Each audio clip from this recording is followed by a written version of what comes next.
Have you ever been told that you need to have a diversified portfolio or that you shouldn't have all of your eggs in one basket?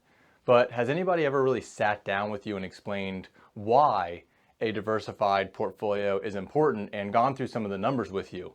That's the thing that we're going to tackle today.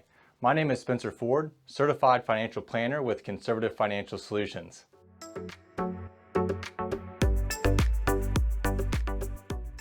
All right, so today we're talking about a diversified portfolio. And the first thing I'm going to pull up for you is a periodic table of investment returns. So for some of you, this is going to cause a flashback to chemistry class here in high school.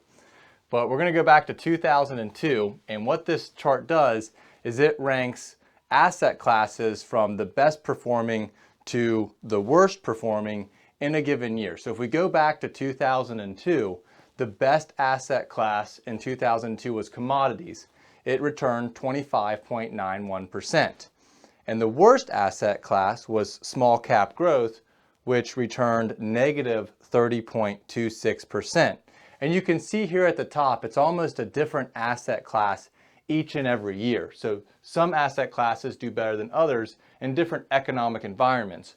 But right here in the middle of the chart, you see this white box that kind of just stays steady here in the middle of this periodic table. And that's the diversified portfolio. And what this diversified portfolio is, it takes all 11 of these asset classes, it takes 9.09% of each one and puts it into the portfolio in an equal share, just to demonstrate a diversified portfolio. So you can see it's like putting guardrails around the portfolio.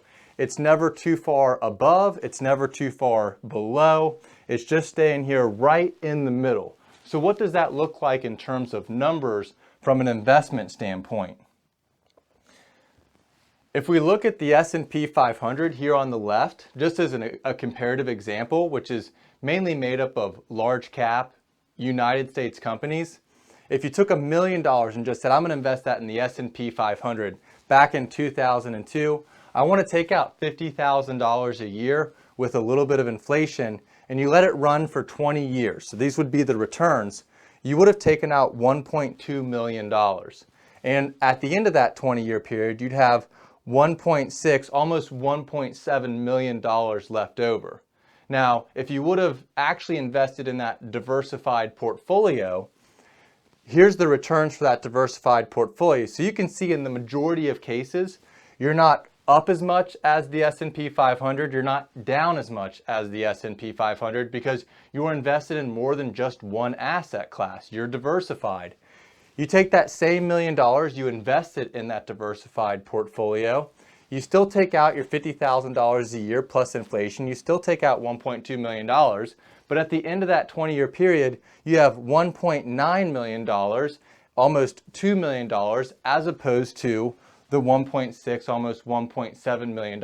And that really is the power of having a diversified portfolio, simply because certain asset classes do better in different economic environments than others. So just want to take a quick moment and go through this example with you and help you put actual numbers to the concept of why it's important to have a diversified portfolio and why you shouldn't have all of your eggs in one basket. And the question of the day is, have you ever been told that you need a diversified portfolio? And is this the first time someone's ever put numbers to it for you? We're just curious, and we look forward to engaging with you in the comments below. Thanks so much.